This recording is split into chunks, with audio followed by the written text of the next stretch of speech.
आइए अब रेणुका जी अपना काव्य प्रस्तुत करेंगे।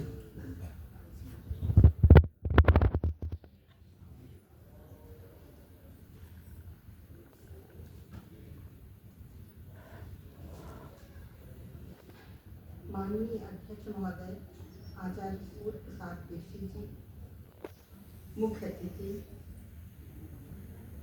डॉक्टर उमा शंकर शुक्ल जी, विशेष अतिथि डॉक्टर ओंकार नाथ द्विवेदी जी, प्रोफेसर अलका पांडे जी, संगीतज्ञ शशि शया जी तथा सभागार में उपस्थित समस्त अतिथिगण को मेरा अभिवादन। डॉक्टर जगदीश गुप्त शताब्दी पूर्णता समारोह का हिस्सा बनना मेरे लिए गर्व का विषय है।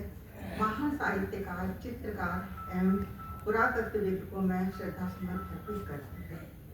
आदरणीय प्रोफेसर हरिशंकर मिश्र, श्रीमती गीता गुप्ता जी के द्वारा मुझे इस पावन अवसर पर सम्मानित करने का निर्णय लिया गया, यह मेरे लिए हर्ष का विषय है। इस मंच से मुझे कविता पाठ के लिए आमंत्रित किया गया, उसके लिए मैं आपको धन्यवाद करती हूँ। कविता पढ़ने से पूर्व मैं इसकी पृष्ठभूमि में जाना चाहूँगी। यह कविता सत्य घटना पर आधारित है, जो कि एक अभिशप्त और अपने परिवार के द्वारा उपेक्षित एक स्त्री की कहानी है। मेरे पति देव की तैनाती कानपुर और उन्नाव जनपद में थी।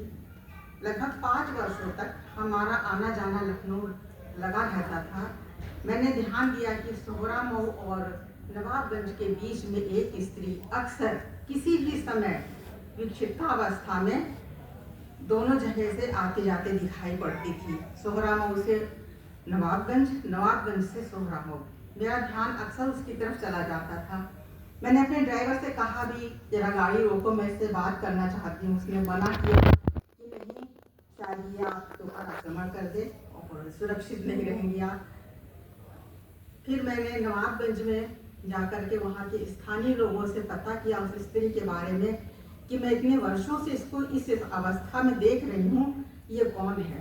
तो लोगों ने बताया कि किसी कारणवश ये विक्षिप्तावस्था में पहुँच गई और इसके परिवार के द्वारा, इसके ससुराल, इसके मायके, इसके समाज के द्वारा इसका पूर्ण तरह से बहिष्कार कर दिया गया। ये किसी को हानि नहीं पहुँचाती है, लेकिन ये सोहरा मऊ से उन्नाव, सोहरा मऊ से नवाबगंज और नवाबगंज से सोहरा मऊ तक ही अपना सफ़र करती रहती है 24 घंटे। मुझे बड़ा आश्चर्य हुआ, मुझे ये घटना बहुत ही द्रवित कर गई। मैंने इस घटना को एक कविता के रूप में ढाला है। ये कविता ही नहीं है, एक सभ्य समाज के लिए ये बहुत सोचनीय विषय है कि ऐसे नारकीय जीवन जीने वालों के लिए भी कुछ करने की आवश्यकता है क्या।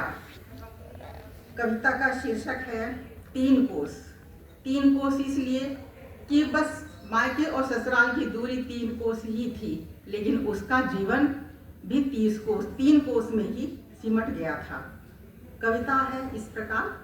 कोसों उसको चलते देखा, तन्हा तन्हा सी, खोई खोई सी, आधी जागी सोई सोई सी, इस छोर फिर उस छोर से, कभी रात्रि में कभी भोर में, आते जाते बरसों देखा। केशों ने थी जटा बनाई, शक्ति उसमें अजब समाई, तन को ढककर रखती थी, मन में बेचैनी रहती थी, दोनों हाथों को जोड़ जोड़ कर अधरों में कुछ कहते देखा।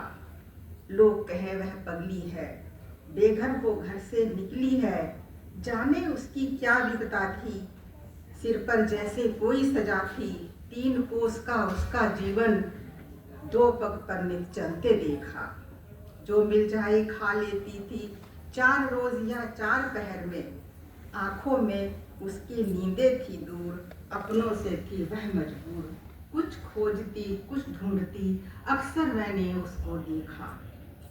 सड़क किनारे सुबह शाम चलना था बस उसका काम, एक छोर पर माँ की नगरी, दूजे पर था पी का धाम। सब थे उसके 3 कोस पर जीवन भर तन्हा देखा।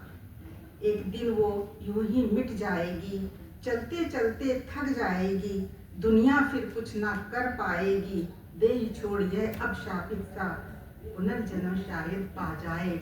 हाँ अंतर मन से, हाँ, अंतर मन से ये मैंने देखा, अंतर मन से ये मैंने देखा।